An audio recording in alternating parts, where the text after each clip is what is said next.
வாசிக்கிறேன். விசுவாசமானது நம்பப்படுகிறவைகளின் உறுதியும் காணப்படாதவைகளின் நிச்சயமாய் இருக்கிறது. அதனாலே முன்னோர்கள் நற்சாட்சி பெற்றார்கள்.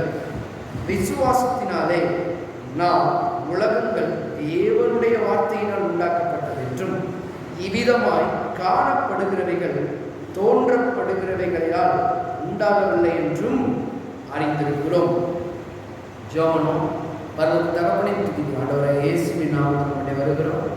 ஆண்டவரே, உம்மிடத்திலிருந்து நாங்கள் விசுவாசத்தை கற்றுக்கொண்ட விசுவாசத்தை நாங்கள் செயல்படுத்த இந்த ஆரம்பம் முதலே பரிசுத்த ஆவியானவர் ஆட்கொள்ளும்படியாக சொல்லுகிறோம். எங்கள் இருதயம் உணரத்தக்கதாக, எங்கள் செவிகள் கேட்கத்தக்கதாக இருக்கிறோம். வசனத்தை அனுப்பி அழிவின் புலிகளுக்கு தப்புவிக்கிறார் என்ற வார்த்தையின்படி அழிவின் புலிகளுக்கு நீர் தப்புவிக்கப்படி இந்த விதமாய் செய்வீர். அதுதான் இயேசுவின் நாமத்திற்காகவே. நாம் போன வாரத்திலிருந்து விசுவாசியின் மறுபக்கம். விசுவாசம் நம்மளுக்கு எல்லாத்துக்கும் இருக்குது. விசுவாசம் எல்லா விதத்திலையும் வேலை செய்கிறது. அதனாலதான் வேதத்தில் ஒரு வசனத்தை வாசிக்கிறோம். எபிரேயர் 11:6 விதமாக எழுதப்பட்டிருக்கிறது. விசுவாசம் இல்லாமல் தேவனுக்கு பிரியமாக இருப்பது கூடாத காரியம். ஏனென்றால், ஏன் கூடாத காரியம் அப்படின்னு சொல்றாங்க அப்படின்னா, ஏன் விசுவாசம் கண்டிப்பாக இருக்கணும், ஏன் தேவனுக்கு அது பிரியமில்லாத கூடாத காரியம், ஏனென்றால் ஏன் அந்த விசுவாசம் இருக்கணும் அப்படின்றதுக்கு வேதம் சொல்கிறது. தேவனிடத்தில் சேர்கிறவன் அவர் உண்டென்றும், அவர் ஒருத்தர் இருக்கிறாரு, அவர் எனக்கு பலன் கொடுக்கிறவராக இருக்கிறாருன்றத அந்த நம்புறதை என்ன பண்றது? விசுவாசத்தின் ஆரம்பம் தான் பாருங்க. ஆனால் தேவனை நம்புறதே என்னன்னா முதல்ல விசுவாசத்தின் அடிப்படையில தான் இருக்கிறது பாருங்க. உலகம் எல்லாம் எங்கெங்கேயோ போயிட்டு இருக்கும்போது பாருங்க, நாம் தேவனை விசுவாசிக்கிறோம். தேவன் ஒருவர் இருக்கிறார், தேவன் மரித்தார், உயிர்த்தார், 3ஆம் நாள் உயிரோடு எழுந்தார், மீண்டுமா என்ன பண்ணுவார்? இந்த உலகத்திலே வருவார். முதலாவது மரித்தவர்கள் எழுப்புவார்கள். பின்னாடி பாருங்க, வேதத்தில் இவ்வளவு இருக்கிறது. இதை நாம் எப்படி நம்புகிறோம், இதை எப்படி விசுவாசிக்கிறோம் என்றால், அவர் முதலாவதாக என்ன பண்ணார்? செய்து காண்பித்தார். அதனால பாருங்க, தேவனிடத்தில் சேர்கிறவன் முதல்ல வந்து தேவனிடத்தில் சேரும் என்ன விசுவாசிக்கணும்னா, அவர் உண்டென்றும், அவர் உண்டென்றதை முதல் விசுவாசிக்கணும். அதுக்கடுத்து அவர் தம்மை தேடுகிறவர்களுக்கு பலன் அளிக்கிறவர் என்றும் விசுவாசிக்க வேண்டும். பாருங்க, தேடுறீங்களா? கர்த்தரை தேடுறீங்களா? கர்த்தரை தேடுறதுக்கு ஒருமுகப்படுறீங்களா? இன்னைக்கு இந்த முக்கியமான ஒரு பகுதியை பார்க்க போகிறோம். அவர் தேடுகிறவர்களுக்கு பலன் அளிக்கிறவர் என்றும் விசுவாசிக்க வேண்டும். கர்த்தரை பாருங்க, ஏதோ ஒரு இதுக்காண்டி தேடலாம்.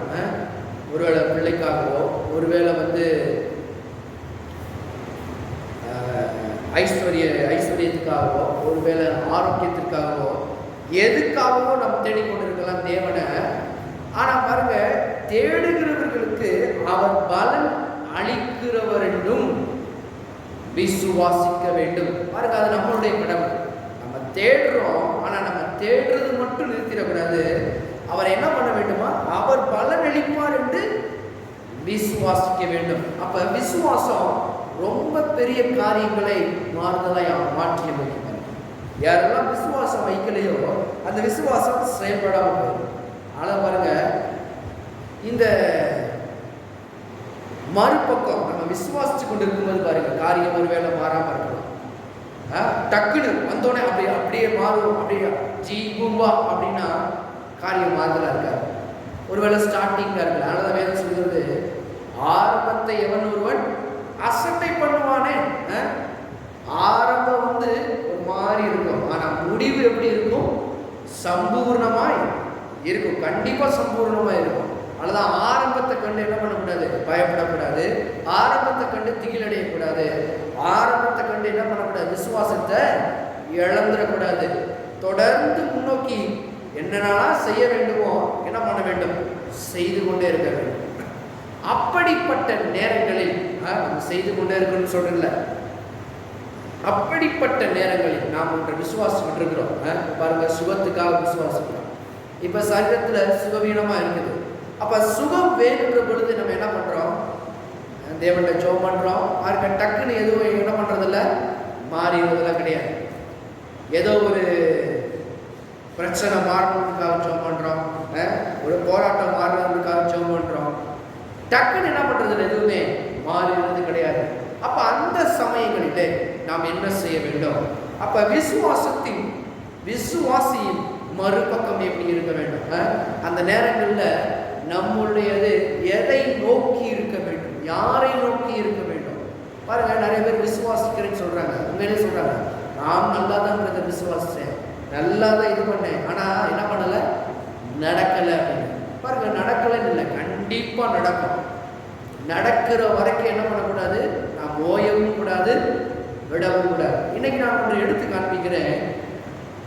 அவரை தேடுகின்ற பொழுது அவர் என்ன பண்ணுகிறாராம்? நமக்கு பலன் அளிக்கிறவராய் இருக்கிறார் என்றதை விசுவாசிக்கணும். அவரை தேடுறீங்களா?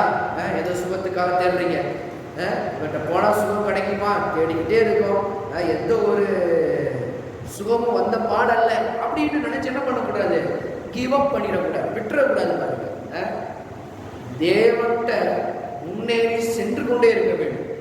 தேவனை நிச்சயமா என்ன பண்ண வேண்டும்? நான் அவர்கிட்ட போயிட்டேன் அப்படின்னா நிச்சயமா எனக்கு என்ன கிடைக்கும்? நான் என்ன விசுவாசிக்கிறேனோ அதை தேவன் என்ன பண்ணுவார்? கொடுப்பார். அதனால வேதத்தில் இந்த மாதிரி ஒரு வசனத்தை வாசிக்கிறோம். திருப்புங்களேன், மத்தேயு 11வது அதிகாரம், மத்தேயு 11:12 வசனம். யோவான் ஸ்நானன் காலம் முதல் இதுவரைக்கும் பரலோக ராஜ்யம் பலவந்தம் பண்ணப்படுகிறது, பலவந்தம் பண்ணுகிறவர்கள் அதை பிடித்துக் கொள்ளுகிறார்கள். பாருங்க, வேதம் ரொம்ப ஒரு முக்கியமான காரியத்தை போதிக்கிறது. யாரெல்லாம் அந்த விசுவாசத்துல உறுதியா பலவந்தம் அவருடைய தழும்புகளால் குணமானேன் என்று தேவன் சொன்னார்னா, அதை அந்த வசனம் நிறைவேறுற வரைக்கும் நான் என்ன பண்ண மாட்டேன், என் வாழ்க்கையை விட்டு விட மாட்டேன், கிவ் அப் பண்ண மாட்டேன், இது என்ன பண்ண மாட்டேன், விட்டு விட மாட்டேன், உறுதியா பிடிக்கணும். பாருங்க, சில பேர் பாருங்க, ஒரு மணி நேரம் ஏதாவது சேவ் பண்ணுவாங்க, போய் என்ன பண்ணுவாங்க, வலிக்குதுன்னு சொல்லி ரொம்ப போய் படுத்துருவாங்க. சில பேர் பாருங்க, ஐஸ்வர்யம் வேணும்னு சொல்லி ஜோம் பண்ணிக்கிட்டே இருப்பாங்க, மாற்றமே இருக்காது, நேர்மாறா போகும். பாருங்க, அவங்க என்ன பண்ணுவாங்க, வெற்றி தொற்று தூரத்துக்கு தான் இருக்குது, ஆனா பாருங்க அதை விட்டுருவாங்க. ஆனா இங்க கரெக்டாக சொல்றதை பார்க்கலாம், நாம் விசுவாசிக்க வேண்டும். எதை தேடுறோமோ அதை நம்ம அடைகிற வரைக்கும் என்ன பண்ணக்கூடாது, விடக்கூடாது. இன்று ஒரு காரியத்தை எடுத்து காண்பிக்க விரும்புகிறேன். மார்க்கு 2வது அதிகாரம் 1 வாசிக்கிறேன். சில நாளுக்கு பின்பு அவர் மறுபடியும் கப்பர்நகூமுக்கு போனார்.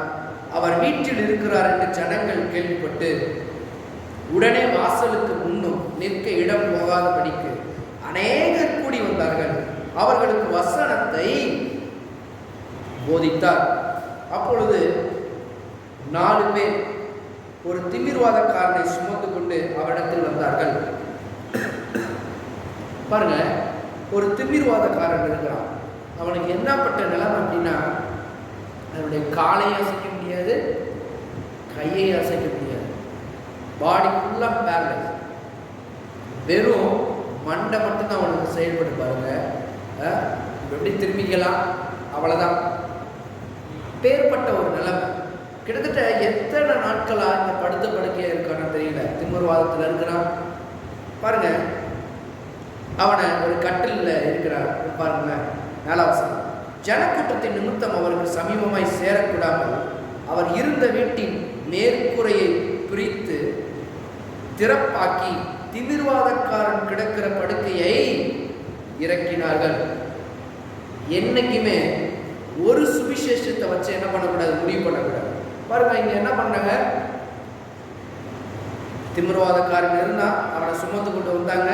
ஜனக்கூட்டத்தின் மீது அவருக்கு சமீபமாய் சேரக்கூடாமல் அவர் இருந்த வீட்டின் மேற்கூரையை பிரித்து திறப்பாக்கி திமிர்வாதக்காரன் கிடக்கிற படுக்கையை இறக்கினார்கள். இங்கே வருது பாருங்க, இன்னொரு இடத்துக்கு நான் காண்பிக்கிறேன், அதுல கொஞ்சம் இன்னும் விவரமா இருப்பாங்க.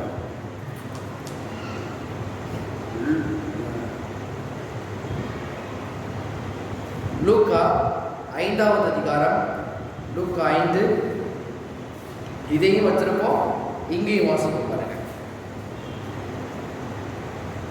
18வது வசனம் பாருங்க, லூக்கா 5:18. அப்பொழுது சில மனுஷர், இங்கே சில மனுஷர் போட்டிருக்கிறாங்க, அங்க எத்தனை மனுஷன் போட்டிருக்கிறாங்க? மார்க் 2ல் 4 பேர். கட்டிலுக்கு ஒரு சைடு வீதம் பாருங்க, 4 பக்கம் இருக்கிற மாதிரி 4 பேர் அங்க வந்திருக்காங்க. இங்க லூக்கால எப்படி போட்டிருப்பீங்கன்னா, சில மனுஷர். 18வது வசனம் பாருங்க, தீவிரவாதக்காரன் ஒருவனை படுக்கையோட எடுத்துக்கொண்டு வந்து அவனை உள்ளே கொண்டு போகவும் அவர் முன்பாக வைக்கவும் வகை தேடினார்கள். பாருங்க, விசுவாசத்தின் செயல்பாடு எப்படி இருக்கு பாருங்க. இவங்களுக்கு என்ன வேணும் அப்படின்னா சுகம் வேணும்.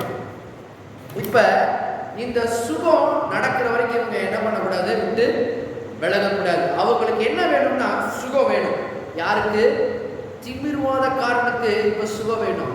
அந்த சுகத்தை விசுவாசிக்கிறவங்க யாரும் தெரியுமா? அந்த 4 பேர்.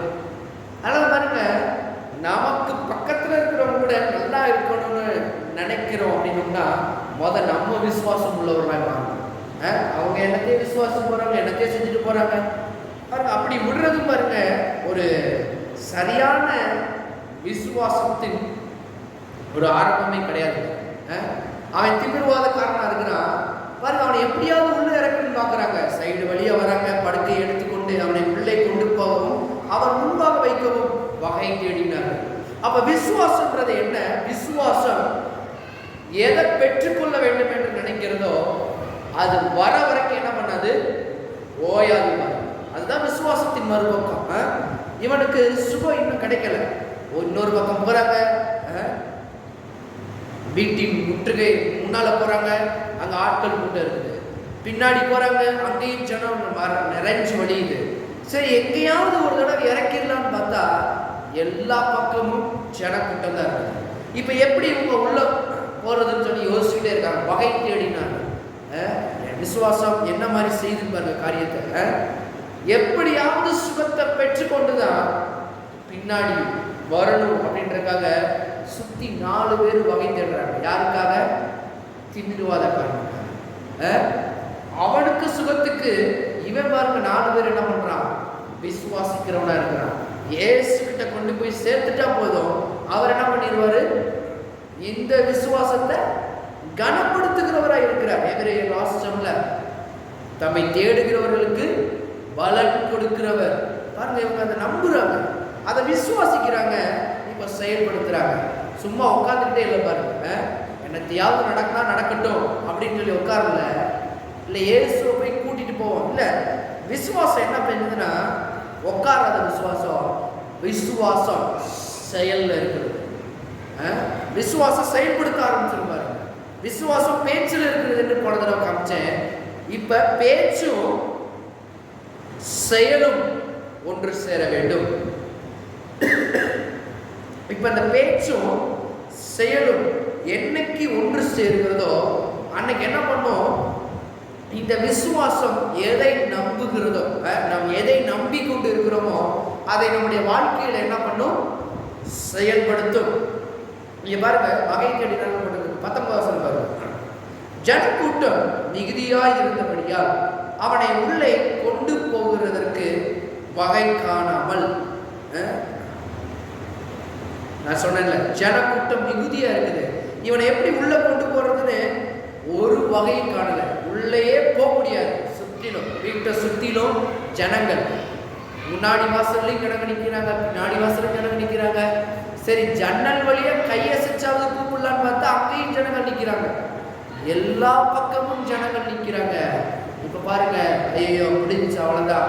என்ன பண்ணலாம், அவனை திரும்ப தூக்கிட்டு வந்தது வேஸ்ட். இவனை என்ன பண்ணலாம், திரும்ப தூக்கிட்டு போய் எங்க கடந்தானோ அங்கேயே போட்டுடலாம் அப்படின்னு பாருங்க.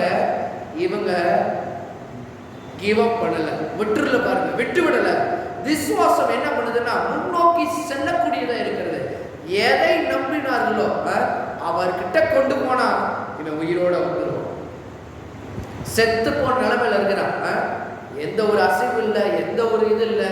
தாய் மறந்துட்டாங்க, தந்தை மறந்துட்டாங்க, எல்லாம் மறந்த மேனிக்க படுத்து கிடக்குறாங்க கடவுள. இப்ப இவனை என்ன செய்யறதுன்னு தெரியாம இருக்கு. இப்ப அந்த 4 பேருடைய விசுவாசம் என்ன பண்ணுது தெரியுமா? உலகத்தை மாற்றி அமைக்கிறது. அவருடைய சூழ்நிலைகளை இவங்களுடைய விசுவாசம் மாற்றி அமைக்கிறதா இருக்கு. அப்போ ரொம்ப முக்கியம் பாருங்க, நம்ம பக்கத்தில் உள்ளவங்கள வாழ்க்கை மாற்றி அமைக்கப்படுவதற்கும் நம்முடைய விசுவாசம் ஒரு காரணமா இருக்கிறது. அப்ப விசுவாசத்தை நம்ம தான் செயல்படுத்தணும். கொஞ்சம் முன்னாடி மூவ் பண்ணணும். கொஞ்சம் முன்னாடி காலை எடுத்து வச்ச தேவனுடைய வழிவாசல்கள் எல்லாம் என்ன பண்ணும்? திறக்கப்படும். எதையும் பார்த்து பயப்படக்கூடாது, எதையும் பார்த்து கலங்கக்கூடாது. விசுவாசம்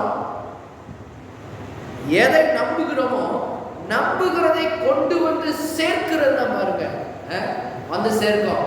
இவங்க தேடுறாங்க, என்ன பண்றாங்க, எதுவுமே ஒரு வகை காணாமல் அப்படின்னு போட்டிருக்குது. எந்த வகையுமே இல்லை, நோ சான்ஸ். பாருங்க, நம்ம விசுவாசித்து கொண்டிருக்கும் போதுதான் எந்தவித வாய்ப்பும் இல்லாத மாதிரியே நமக்கு தெரியும். இதெல்லாம் நடக்குமா, இதெல்லாம் முடியுமா, இதெல்லாம் மேன்மையா வந்துருமா, பாருங்க இந்த பிரச்சனை மறைஞ்சிருமா, கடன் மறைஞ்சிருமா, போராட்டம் மறைஞ்சிருமா, பாருங்க அப்படி ஒரு சுத்தி உள்ள அந்த என்விரான்மெண்ட் பார்க்கும்போது பாருங்க நமக்கு அப்படி தெரியவே தெரியாது. இதெல்லாம் நோ சான்ஸ். அங்கே அப்படிதான் வகை காணாமல். ஆனா எவன் ஒருவன் தேவனுடைய விசுவாசத்தை உடையவனா இருக்கிறானா, விசுவாசிக்கிறவன் தேவனை என்ன பண்ணுகிறான், பிரியப்படுத்துற அளவுக்கு பண்றான். பாருங்க, எப்படியாவது விசுவாசிக்கிறவன் என்னன்னாவது முயற்சி பண்ணி மேல வந்துடுவான். ஆனா பாருங்க, தேவனிடத்துல சேருகிறவன் அவர் உண்டென்றும் அவர் தம்மை தேடுகிறவர்களுக்கு பலன் அளிக்கிறவர். தேடணும் பாருங்க, எப்ப எந்த நிலைமையில, சூழ்நிலைகள் அடைக்கப்பட்ட நேரங்கள்ல, சூழ்நிலைகள் சாதகம் இல்லாத நேரங்கள்ல, சூழ்நிலைகள் மாற்றி அமைக்கப்படுகின்ற நேரங்கள்ல என் தேவனால எல்லாமே கூடும் என்பதை நாம் விசுவாசிக்க வேண்டும். அப்ப அப்படிப்பட்ட விசுவாசம் தான், விசுவாசத்தை தேவனும் எதிர்பார்க்கிறார். பாருங்க, நிறைய இடங்கள் நம்ம படிக்கிறோம், நீ விசுவாசிக்கிறாயா, நிறைய இனி வரக்கூடிய நாட்கள் எடுத்து காமிக்கிறேன், நீ விசுவாசிக்கிறாயா. ஏன் அந்த கேள்வி எல்லாம் வருகிறது? ஏன் தேவனுக்கு விசுவாசிச்சாதான் காரியத்தை நடத்த முடியுமா? ஆமா,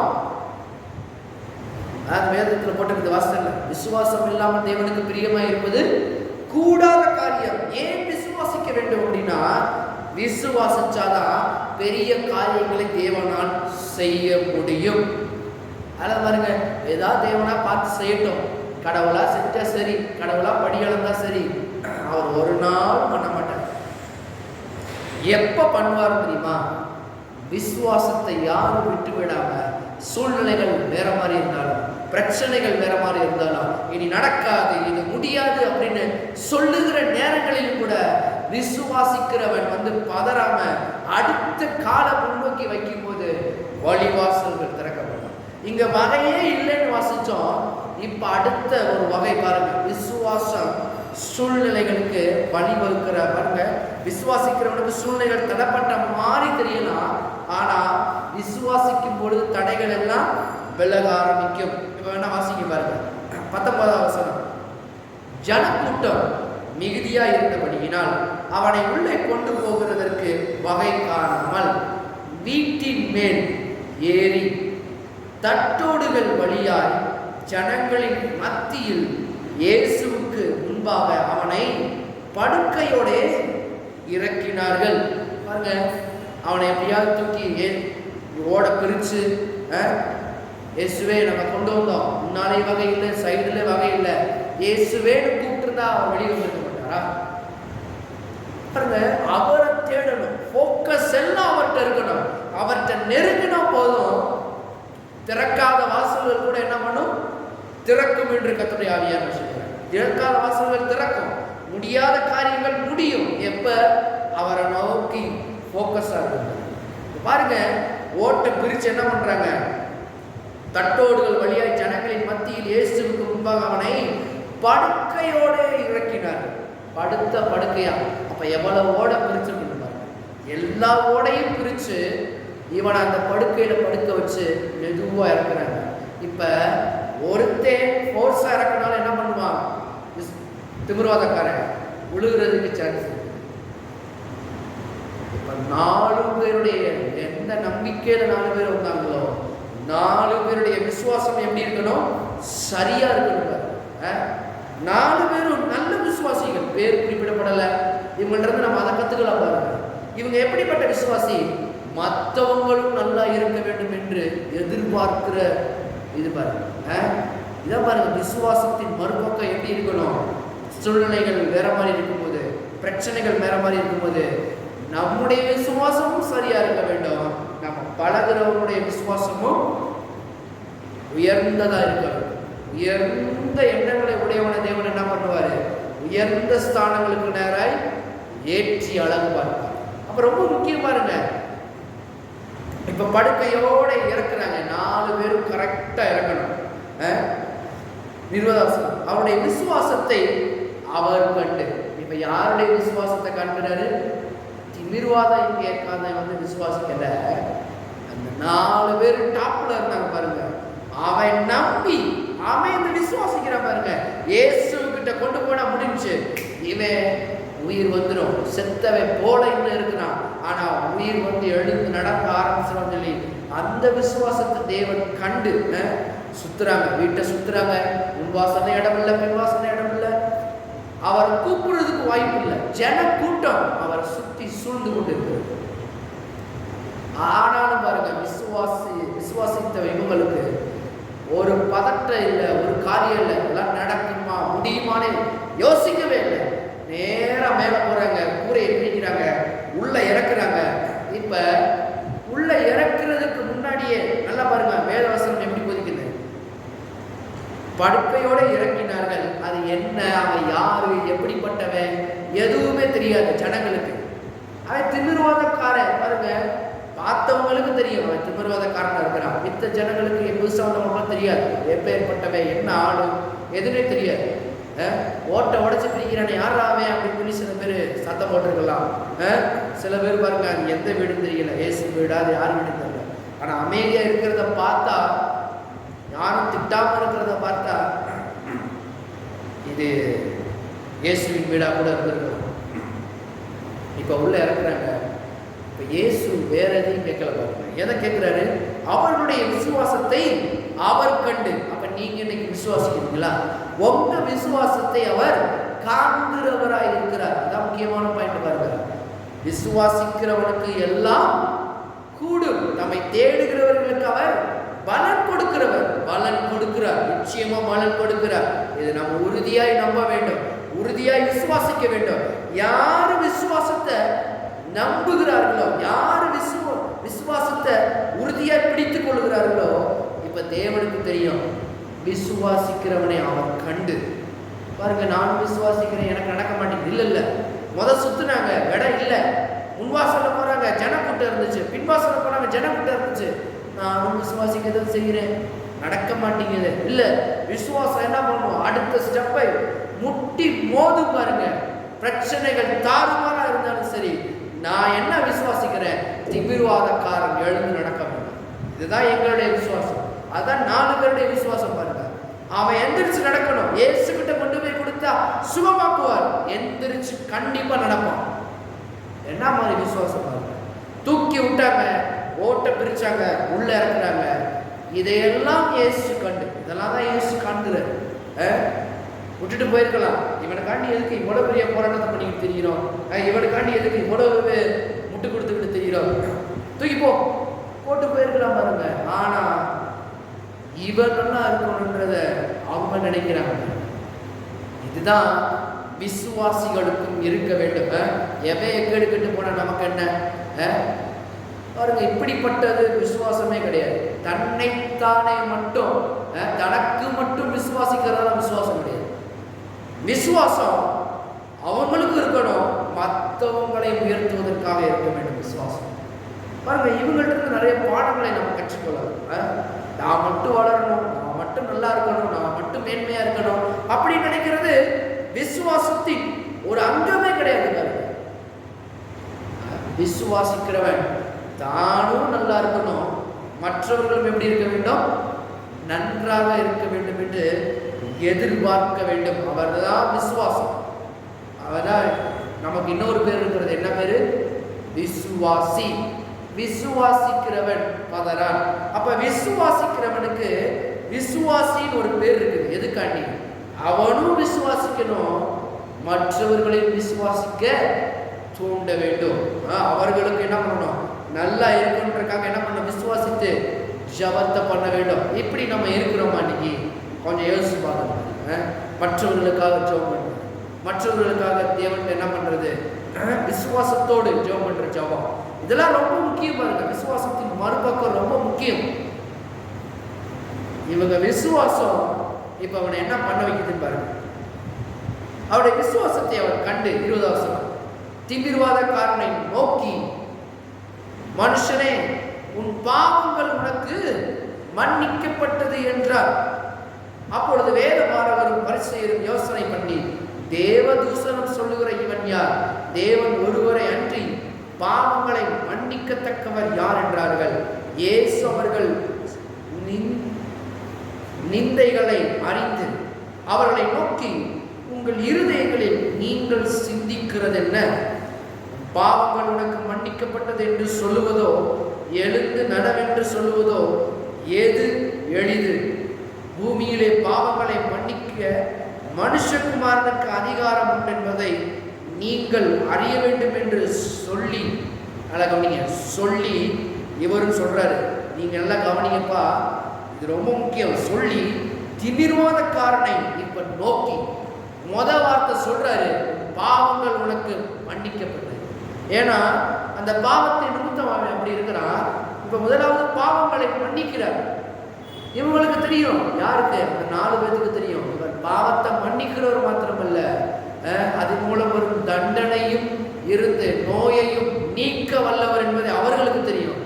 இங்க பக்கத்தில் இருக்கிற பரிசேயர்களுக்கு தெரியல, தூரத்துல மேல இருக்கிற யாருன்னே தெரியல பாருங்க. அந்த 4 பேருக்கு நன்றாய் விளங்குகிறது இயேசுவை பற்றி ஒரு அறிவு இருக்கு. அதாவது பாருங்க, விசுவாசிக்கு முதலாவது இருக்க வேண்டியது ஒரு நல்ல அறிவு இருக்கணும். தேவனை குறித்து ஒரு சரியான அறிவு இருக்கணும். தேவன் நல்லவர், நமக்காக இருக்கிறார், எல்லாவற்றையும் அவர் எனக்கு செய்வார் என்ற எண்ணம் ஒரு மனுஷனுக்கு எப்ப இருக்குமோ, நான் சொல்லுகிறேன், அவருடைய விசுவாசம் தேவன் கனப்படுத்துகிறவராக இருக்கிறார், தேவன் நிச்சயமாக செய்கிறவராக இருக்கிறார்.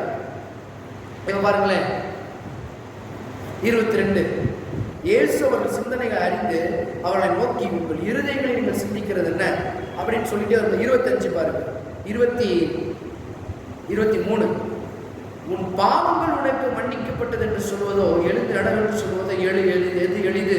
24 பூமியிலே பாவங்களை மன்னிக்க மனுஷகுமாரனுக்கு அதிகாரம் உண்டு என்பதை நீங்கள் அறிய வேண்டும் என்று சொல்லி திமிர்வாதக்காரனை நோக்கி, நீ எழுந்து உன் படுக்கையை எடுத்துக்கொண்டு உன் வீட்டுக்கு போ என்று உனக்கு சொல்லுகிறேன் என்றார். பாருங்க, வார்த்தை வந்துருச்சு. முதலாவது நீ எழுந்து வீட்டுக்கு போ, முடிஞ்சு போச்சு, பாவம் மன்னிக்கப்பட்டாச்சு, இப்ப நோயிலிருந்து சுகம், நீ போட்டார், அவ்வளவுதான். 25 உடனே அவன் அவர்களுக்கு முன்பாக எழுந்து, எப்படி எழுதுறான்? எப்படி தான் எந்திரிச்சு நிற்க முடியுது? ஏனென்றால் அவர்களுடைய விசுவாசம் இவனை சுகப்படுத்துகிறதா இருக்கிறது. என்ன மாதிரி காரியம் பாருங்க, நல்லா கவனிங்க. இவன் விசுவாசான்னு பைபிள்ல போட்டுக்கான்னு பாருங்க, நல்லா படிச்சு பாருங்க. போடல, இவங்க விசுவாசிக்கிறாங்க, திமிர்வாதக்காரனுக்கு சுகம் உண்டாங்க. கட்ட சொல்றாரு, நீ எழுந்து போப்பா. ஏனென்றால் இவன் அதை விசுவாசிச்சாதான் இவனுக்கு நடக்கும்.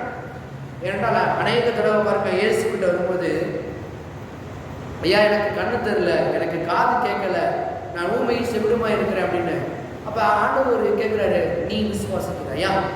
ஏங்க திமிர்வாதக்காரன் மட்டும் பார்த்து கேட்கல அப்படின்னா, இவனுக்காக அவர்கள் விசுவாசித்தார்கள். அந்த விசுவாசத்தை கண்டு, அல்ல கவனிங்க, அந்த விசுவாசத்தை கண்டு இப்ப திமிர்வாதக்காரனும் விசுவாசித்தார். அதுதான் முக்கியமானது பாருங்க. சும்மா இவனுக்கு சுகம் கிடைக்கிறது அதுதானது இல்லை, அவருடைய விசுவாசத்தினால இப்ப என்ன பண்ணுது? தேவன் அதை விசுவாசிக்கிறாரு, இப்ப அதை இவனும் நம்புகிறான். இவ்வளவு தூரம் என்னை கஷ்டப்பட்டு இறக்கி எதுக்காக அவங்க அந்த நம்புறாங்க? அவங்க சொல்லியிருப்பாங்க, இயேசு கிட்ட நான் கூட்டிட்டு போறேன், இயேசு என்ன பண்ணுவார்? உனக்கு சுகத்தை கொடுக்கிறவராய் இருக்கிறார், நீ என்ன பண்ணு, ஒரே இது, நீ எழுந்து நடக்க போற, இன்னைக்கு உன் வாழ்க்கையே மாறப்போகுதுன்னு சொன்ன அந்த சந்தோஷம் பாருங்க. ஒரு பக்கம் துக்கம், ஒரு பக்கம் சந்தோஷம். இவங்க சொன்ன வார்த்தை நிமித்த சந்தோஷம். ஒரு பக்கம் இத்தனை வருஷமா படுத்த கிடக்கையா இருக்கிறேனே, இனிமேல் முடியுமா, நடக்குமா, பாசிபிளே கிடையாதுன்னு இவனுக்குள்ள பாருங்க இந்த டபுள் மைண்ட் ஓடிக்கிட்டு இருக்கு. ஆனா 4 பேர் நிக்கிறாங்க பாருங்க, இவங்களுக்கு மிகப்பெரிய விசுவாசம் இருக்கிறது. கொண்டு போயிட்டா சுகமாயிரும். முன்னாடி சைடு ஃபுல்லா பாக்குறாங்க, கூரையெல்லாம் பிரிக்கிறாங்க. ஏன் இவ்வளவு காரியம்? ஏனென்றால் விசுவாசம் சும்மா சாதாரணமா இருக்காது. விசுவாசிக்கிறவன் தொடர்ந்து செயல்படுத்திக் கொண்டே இருப்பான். ஒண்ணு வரலையா, தேவனை இன்னும் விசுவாசிக்க ஆரம்பிப்பான், முன்னோக்கி செல்லுவான். ஒண்ணு தடையா இருக்குதா, ஒண்ணு மூடி இருக்குதா, அடுத்த பக்கம் வழி இருக்குதான்னு பார்ப்போம் பாருங்க. அதுதான் விசுவாசம். தம்மை தேடுகிறவர்களுக்கு பலன் கொடுக்கிறோம். ஜனங்கள் எல்லாம் மறந்துட்டாங்க, இயேசுவை பார்க்க முடியல, அதனால நடக்குமா இல்லை. இவங்க என்ன பண்றாங்க, இவங்க விசுவாசத்தை செயல்படுத்த ஆரம்பிக்கிறாங்க. இப்ப தேவன் அவருடைய விசுவாசத்தை கண்டு என்ன பண்றாரு பாருங்க. 24, நீ எழுந்து உன் படுக்கையை எடுத்துக்கொண்டு உன் வீட்டுக்கு போ என்று உனக்கு சொல்லுகிறேன் என்றார். 25, உடனே அவன் அவர்களுக்கு முன்பாக எழுந்து தன் படுக்கையை எடுத்துக்கொண்டு தேவனை மகிமைப்படுத்தி தன் வீட்டுக்கு போனான். அதனால எல்லாரும் எல்லாம் சொல்லுவோம், அதனாலே எல்லாரும் ஆச்சரியப்பட்டு தேவனை மகிமைப்படுத்தினார்கள். அல்லாமலும் அவர்கள் பயம் நிறைந்தவர்களாகி அதிசயமான காரியங்களை என்று கண்டோம் என்றார்கள். என்ன அதிசயமான காரியங்களை கண்டாங்க? திமிர்வாதக்காரன் பாருங்க, என்னைக்குமே சுகம் பெற முடியாது அவனால. அத்தனை வருஷம் ஏன் விசுவாசிக்காத ஒரு மனுஷன், தேவனை நம்பாத ஒரு மனுஷன். ஆனா இந்த 4 பேரின் நிமித்தமாக இவன் சுகமாக பாருங்க. என்ன மாதிரி போட்டிருக்குது 26 திரும்ப வாசிங்க. அதனால எல்லாரும் ஆச்சரியம். முதலாவது காரியம் விசுவாசத்தின் நிமித்தம் வருது பாருங்க, ஆச்சரியம் உண்டாகும். 2வது தேவனை மகிமைப்படுத்துவார்கள். 3வது அவர்கள் பயம் நிறைந்தவர்களாகி அதிசயமான காரியங்களை இன்று கண்டோம் என்றார்கள். அவன் நான் சொல்லுகிறேன், தேவனுடைய வார்த்தையிலிருந்து நீங்கள் விசுவாசிக்கும் போது ஆச்சரியம் நடக்கும், அற்புதம் நடக்கும். தேவன் பெரிய பெரிய அதிசயங்களை செய்வார், ஆச்சரியமான காரியங்களை செய்வார், அனுகூலமான காரியங்களை செய்வார். எல்லாவற்றிலிருந்து என்ன பண்ணுவாரு, மகிமைப்படுத்தி தேவன் என்ன பண்ணுவாரு, உயர்த்துகிறவராய் இருக்கிறார். அதனால பாருங்க, நாம் என்ன விசுவாசிக்கிறோம், விசுவாசம் என்ன பண்ணுது, இறுதியாக என்ன நடக்குதுன்னு தெரியுமா? ஆச்சரியம் உண்டாகுது, பயம் உண்டாகுது. எல்லாத்துக்கும் பாருங்க அதிசயமான காரியங்களை இன்று கண்டோம். நான் சொல்லுகிறேன், உங்க வாழ்க்கையிலும் சில அதிசயங்களை பார்ப்பதற்காக வெயிட் பண்ணிட்டு இருக்கிறீங்களா? ஆச்சரியத்தை பார்ப்பதற்காக வெயிட் பண்ணிட்டு இருக்கிறீங்களா? சில காரியம் மாறுவதற்காக எதிர்நோக்கி காத்து கொண்டிருக்கிறீங்களா? விசுவாசத்துல உறுதியாக நீங்கள் இருப்பீர்கள் என்றால் நான் சொல்லுகிறேன், அந்த அற்புதமான காரியத்தை பார்ப்பீர்கள், அதிசயமான காரியத்தை பார்ப்பீர்கள். தேவனை மகிமைப்படுத்துற காரியங்கள் உங்களுடைய வாழ்க்கையில விளங்க ஆரம்பிக்கும். அப்ப அதெல்லாம் முக்கியம் பாருங்க. தேவனுடைய விசுவாசிக்க வேண்டும், தேவனை நம்ப வேண்டும், தேவனை விசுவாசிக்க வேண்டும். நாம் தேவனை என்ன பண்ண வேண்டும், முழுவதுமாக சார்ந்து கொள்ள வேண்டும். அதெல்லாம் ரொம்ப முக்கியம் பாருங்க. இயேசுவை நாம் விசுவாசிக்கும் போது, இயேசுவை நாம் நம்பும் போது, நான் சொல்லுகிறேன், அவர் மேல உங்க ஃபோக்கஸ் இருக்குமானால், அவர் மேல உங்களுடைய நம்பிக்கை இருக்குமானால், அவர் மேல நூற்றுக்கு 100 அவரை சார்ந்து கொண்டீர்கள் என்றால், நான் சொல்லுகிறேன், இறுதி என்னது, அற்புதம், அதிசயம். அதனாலதான் பாருங்க, இன்னைக்கு நம்ம வானத்தை பார்க்கிறோம், பூமியை பார்க்கிறோம், நட்சத்திரங்கள் எல்லாம் ஏதோ தொங்க விட்ட மாதிரி அழகழகா இருக்குது. இதையெல்லாம் எப்படி வந்துச்சு? தேவன் வானத்தின் நட்சத்திரங்கள் உண்டாக கடவுது என்றால் அது என்ன, இது உண்டாயிற்று. இன்னி வரைக்கும் ஆச்சரியமாய் பாருங்க, அது அதிசயமா இருக்கிறது, ஆச்சரியமா இருக்கிறது பாருங்க. என்னைக்குமே தேவன் பேசுனார்னாலே இறுதி என்னது? ஆச்சரியமா இருக்கு, அற்புதமா இருக்கு, ரொம்ப பெரிய காரியமா இருக்கு.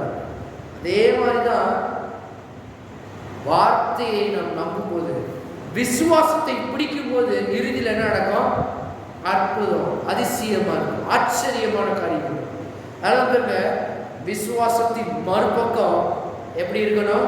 உறுதியா இருக்கணும். அவங்க நின்றாங்க பாருங்க. மறுபடியும் சொல்லுகிறேன், வாசல் எல்லாம் அடைத்த மாதிரி தோன்றலாம், மேல வர முடியாத மாதிரி இருக்கலாம். ஒருவேளை அப்படி இருக்குதா? தைரியமாயிருக்கு. ஏன்னா அடுத்த வாசல்கள் கண்டிப்பா திறக்காத வாசல்களை அவரே திறப்பார்.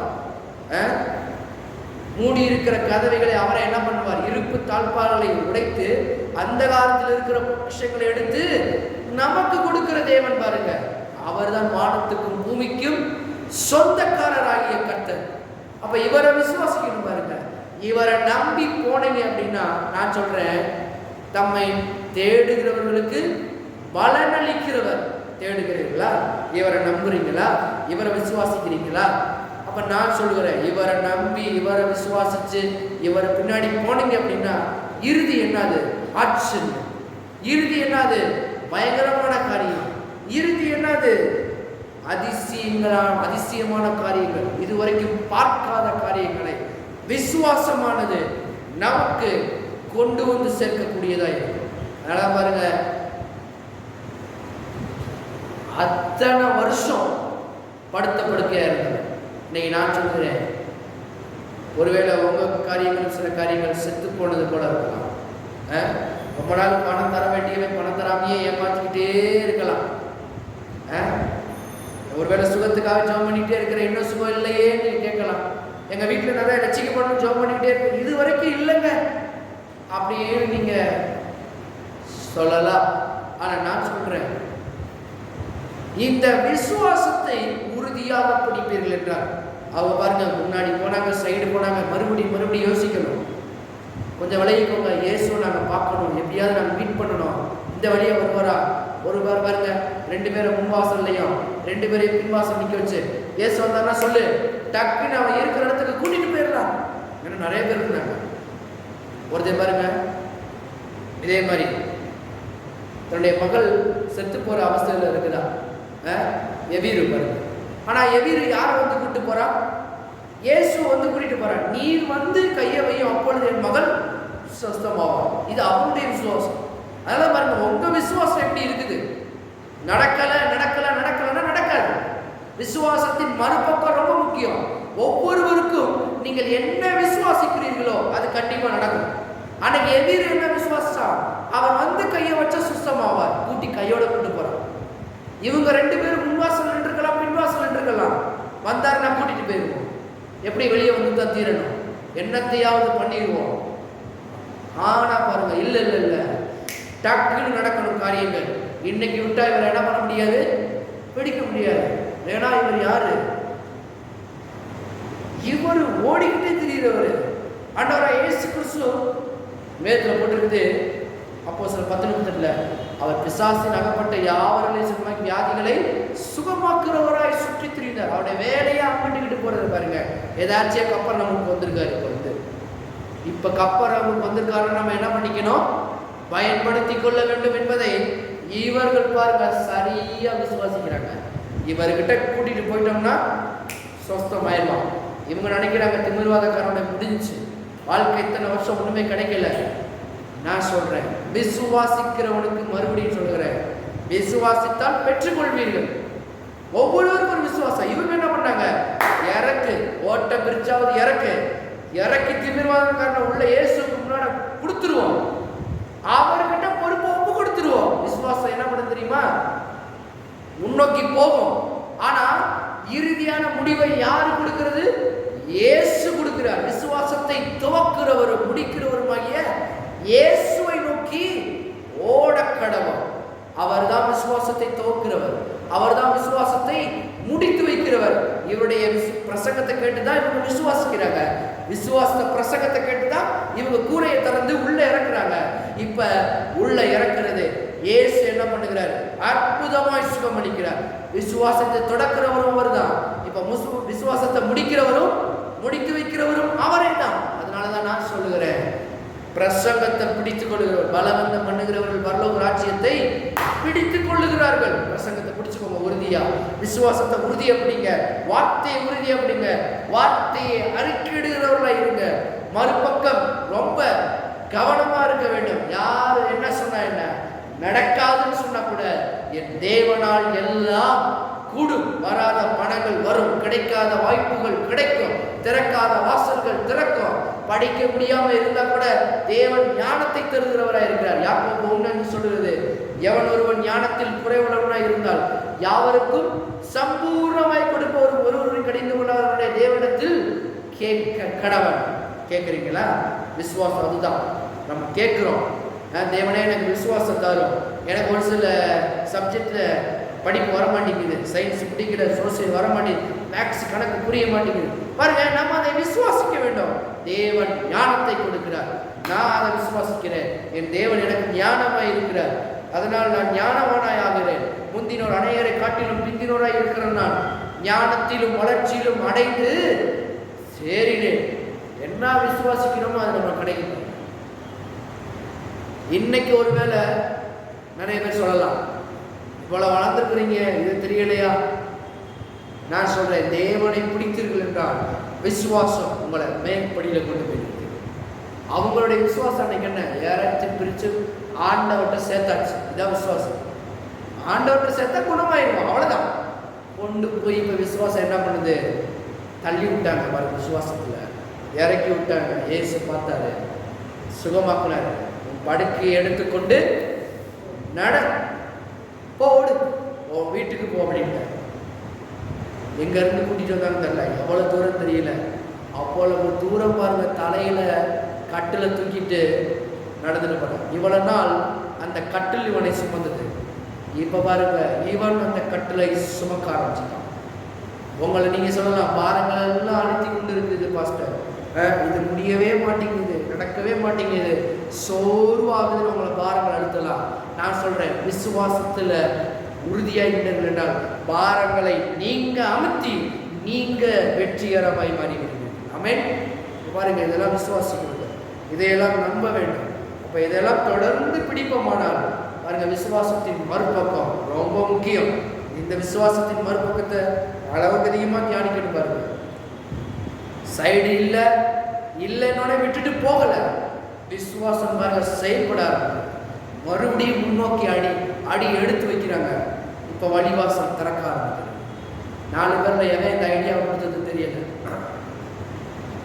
ஓட்டை பிரிக்கணும், உள்ள இறங்கணும். பாருங்க, உள்ள இறங்குறவன சும்மா விட்டு போவாங்க, திரும்ப என்ன பண்ணணும், அந்த ஓட்டை யாரு போடணும், நீங்க தான் போட்டிட்டு போகணும். பாருங்க, 4 பேர் திரும்ப ஓட்டையில நல்லா நீட் பண்ணி நீட்டா வச்சு, அது யார் விட்டே தெரியல. ஆனா பாருங்க, சில பிரயாசம், சில கிரயம் இருக்குதான் செய்கிறது. ஆனாலும் பாருங்க, எதை விசுவாசங்களோ விசுவாசம் நடந்துச்சு. நான் சொல்கிறேன், நீங்கள் விசுவாசத்தை விசுவாசித்தீர்களானால், எந்த வேணுமோ விசுவாசிக்கிறீர்களோ உறுதியாய் பிடித்துக் கொள்ளுங்கள், உறுதியாய் ஸ்டெப் எடுத்து வைங்க. வழிவாசல்கள் திறக்கும், அற்புதமா இருக்கும், ஆச்சரியமா இருக்கும். நிச்சயமா தேவன் என்ன பண்ணுவாரு, விசுவாசத்தை கனப்படுத்துவார். ஆமென்.